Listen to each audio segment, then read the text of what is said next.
Internet nous donne accès à toute l'information disponible et c'est génial.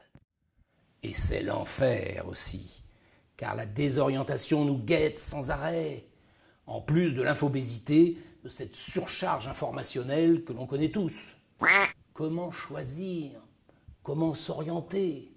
Comment sélectionner des sources d'information, des réseaux, des contenus? On est perdu. Mais non, Google est là. Évidemment, la première solution qui vient à l'idée et qui est pratiquée par 92% des internautes français, c'est de suivre les propositions d'un moteur de recherche, et pas n'importe lequel, Google. Voilà une première solution qui date de 1998 et qui tend à occuper tout l'espace des solutions. Jamais sans mon Google. Est-ce bien normal d'ailleurs de se retrouver captif d'une firme qui devient aussi vitale pour tout le monde?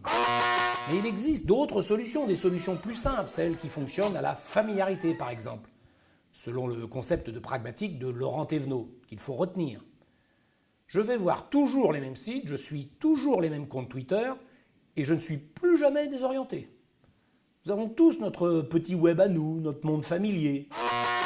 À l'inverse des habitudes, on peut aussi très bien décider de se laisser porter par le vent, en l'occurrence par les liens. Ce qu'on appelait surfer à une époque.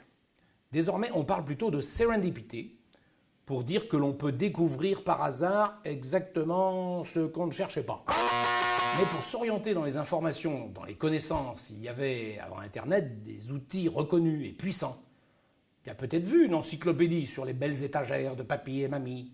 C'était une façon de faire confiance à des autorités pour organiser les connaissances et pour naviguer dedans.